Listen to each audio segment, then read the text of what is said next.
Hi, Roddy. Matt Bull, MD of ActionCOACH in Loughborough, here with another episode of the Business Spotlight series. And we're very lucky today to have Pete Gardner from Coco Amore with us today. How are you, Pete? Yeah, I'm good, thanks. You? Yep, all good here, all good here. Let's get started then. Start us off by telling everybody a little bit about what your business does, Pete. So we're handmade chocolate. So I'm a chocolatier based here in Leicester. So everything in stores handmade using primarily Colombian origin chocolate. And we teach. We have a coffee shop downstairs, so we serve a lot of nice hot chocolates and different seasonal chocolate products.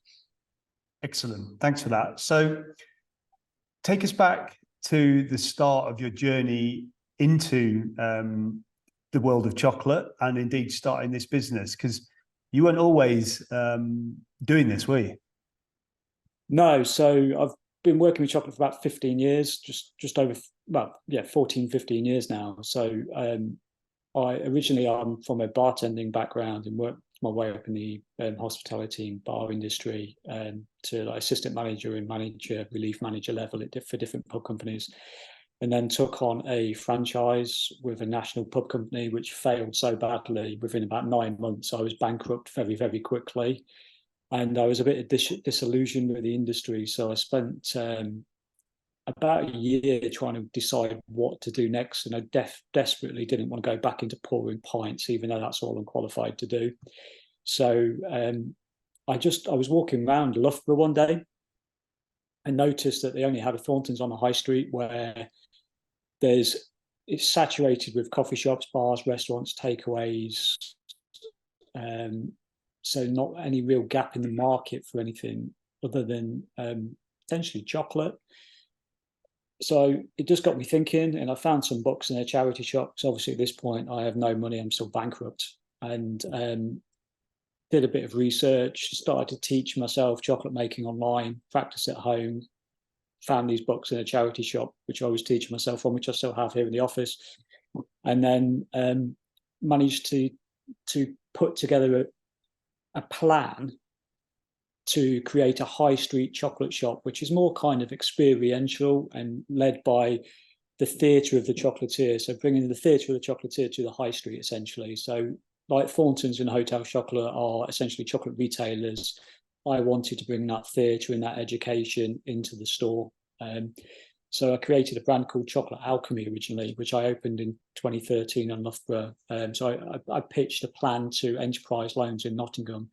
And even whilst I was still bankrupt, they supported me off the back of my business plan to lend me the money to open my first store on the condition I could raise around 30% of the project. So I spent about a year pushing a tea trolley around at Loughborough University's conference centre to raise some money, managed to save about £6,000 and then allocated that against it. And I got about £20,000 to open my first store. Realised quite quickly, though, that I'd made quite a few mistakes with that concept and that branding, because I was learning as I was going. A lot of the customers, about 80% of them, turned out to be women. And a lot of the men that were coming into the shop turned out to be buying their chocolates for women. So I'd created quite a masculine brand, something that I would want to buy myself, and I'm not the target market. And it wasn't as replicatable as I wanted, so I wanted to build a franchise model. Okay. So I had an opportunity to exit that business in 2013, and then I took the money from that and then created a more kind of refined business model and brands based more on a perfume brand with the Coco Amore branding and then the Chocolate Alchemy branding, and then opened here in Leicester in October 2013. Wow. I mean, that's some journey. So congratulations, firstly. I'd like just to, obviously a lot of lessons along the way. You acknowledge that, with the pub franchise and then with the first business. What do you think are the key lessons as you reflect on those first two sort of, business ventures that you undertook, whether it be the franchise or the first? Yeah. What are the key lessons you had? There was a lot of mistakes made, mainly by myself. Naivety, and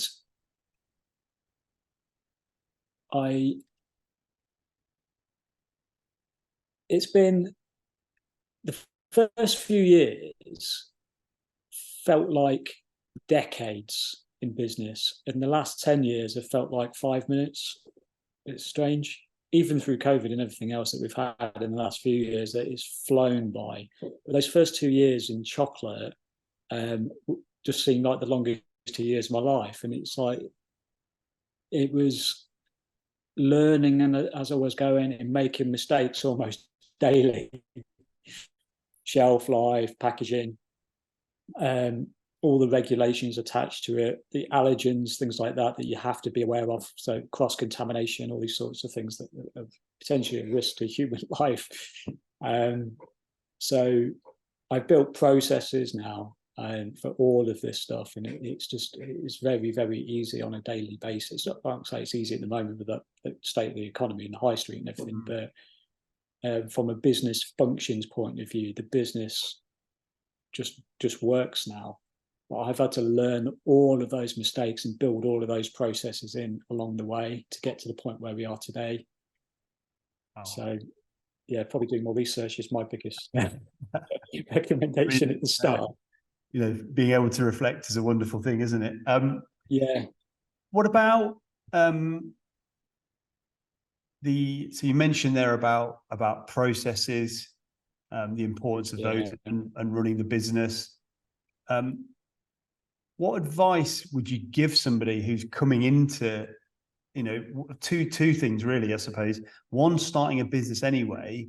Secondly, somebody who's potentially starting a B2C, which is, where you're at the moment, given what, as you say, what the high street likes, given what the economy's like, given what buyer behavior is kind of one of the probably the most fragile and changing it's ever been. What advice would be somebody looking to start now? There? Have I lost you?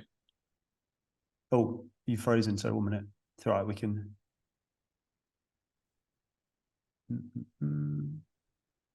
I'll just wait for you to come back in. I'll ask the question again. They'll cut it out. Don't worry.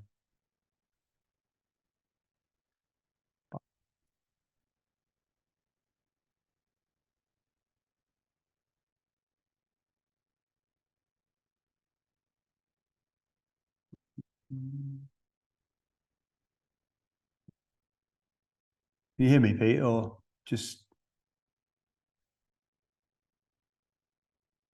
There you go. Yeah, is it still going?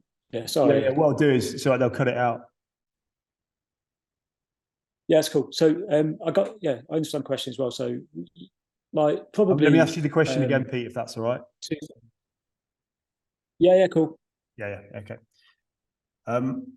So clearly lots of learnings along the way. You speak about process, you speak about the need to do things aligned with the target market as opposed to what you think is important. Yeah. Somebody looking to start now who's potentially starting a B2C business, high street, what advice would you give them? Keep it lean, because if you can survive, if you can build a business that works in this climate, then it's going to be pretty resilient for future economic trends. I started 2008, 2009, so we were already in recession at that point, and the market had crashed. So if my business started then, and I've only ever known bad times, which is why you suddenly have a global pandemic on your hands, and your business is actually quite resilient to those sorts of things. So I've always had it quite lean. My costs are low. And then for a startup point of view, everybody's got an opinion, everybody. And half of them don't have any of the experience you've got. So sometimes listen to people, but do what's right for you and what's right for your business. Like, you have to cut out a lot of the white noise, because the amount of times people will give you ideas and recommendations, and it conflicts with what somebody else has just told you, and it conflicts with what somebody else has just told you. And in the end of it, just do what you want to do. It's your business. So just stay true to yourself, and just because if you end up creating something that you don't want to be doing, then you might as well get a job and get a salary, which is safer.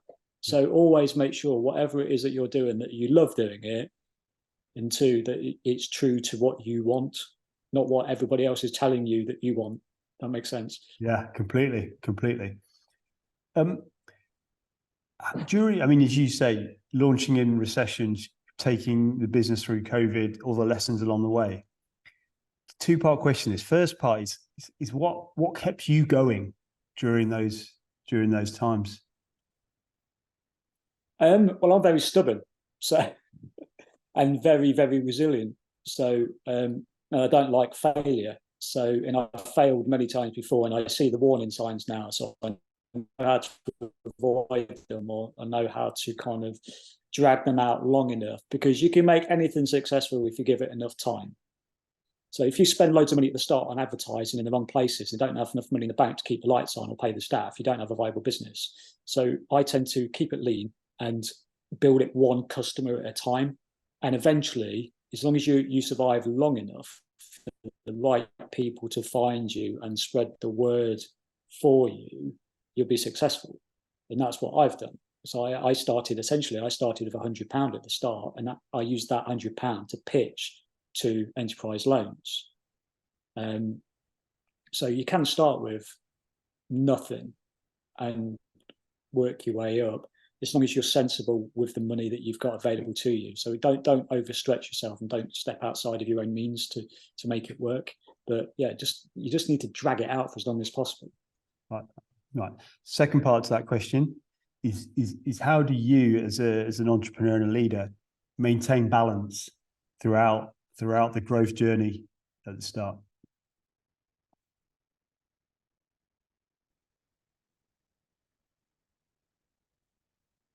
So I lost you there. Maintain balance throughout, was that? Oh yeah, I'll ask it again. So second part to the question, how do you maintain balance throughout that growth journey with all the pressures and challenges that we know startup involves?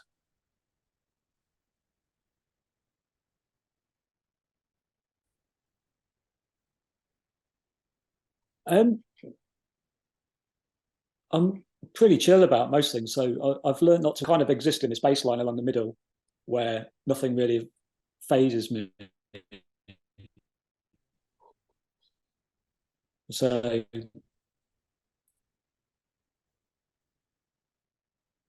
I mean, we've had some. We had the death of one of my store managers, so that was a bit of a shock, like very sudden, and it affected the business quite dramatically. And then a few months after that, somebody set fire to my head office, and then I've had the fire just before Christmas, a couple of years ago. And so I was walking in, and there's literally pumping out the fire in the middle of my chocolate shop just before my Christmas season. An ideal, but these things never really bothered me. I just break everything down to small manageable pieces and just kind of focus on it. And I need to sort out all my stock and loss adjusters, which it sounds overwhelming until you break everything down into small manageable pieces and just get on with, just tick one problem off at a time. It's fine. Amazing. Yeah. So how do you see, we were speaking just before this call about where the business is at and the decisions you're making now. How do you see the business growing moving forward? Not the direction that I wanted it to go originally at the moment. I mean, I still have the end game of opening up stores franchise. I want to help people to run their businesses, but I need to build a viable business first to replicate that and franchise it. So that is still my end game. But at the minute, I'm in the process of consolidating back. So I had 3 stores at the start of this year. I currently have 2. Sorry, as of this week, 1.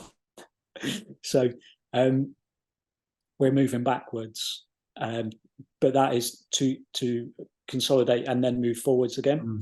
So I've closed 2 companies down, but I've also formed a new company, and I'm developing a new fruit juice using the discarded waste from the cacao fruits from chocolate making.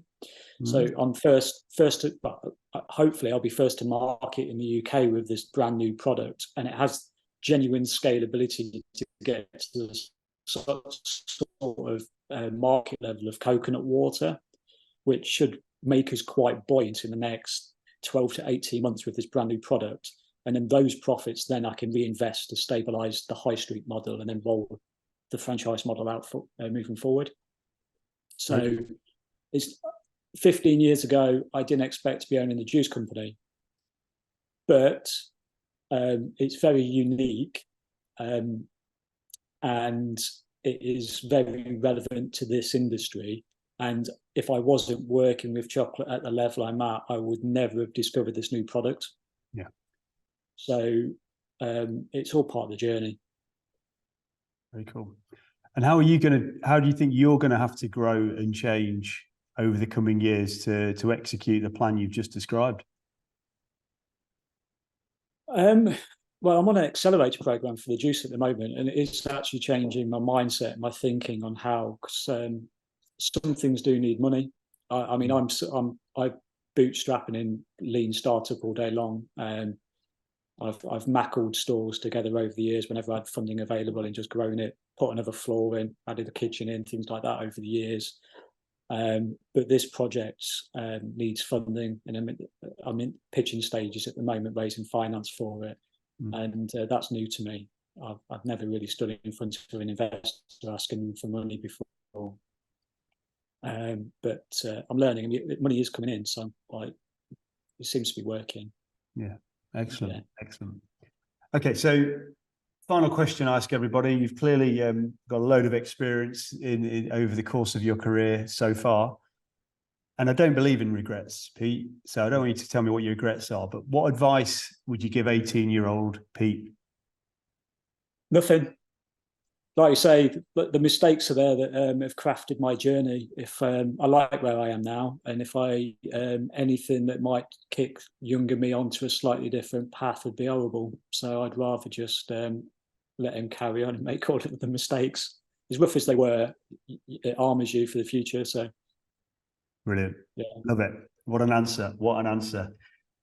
Pete, that's all we got time for today. Absolute pleasure having you on this episode of the Business Spotlight. Thank you for sharing your journey so far, for being so open. And we wish you all the best moving forward with both the juice business and obviously with the original chocolate business. Thanks again. Yeah, appreciate that. Cheers, Matt. And to our viewers, we look forward to seeing you on the next episode of the Business Spotlight. Many thanks.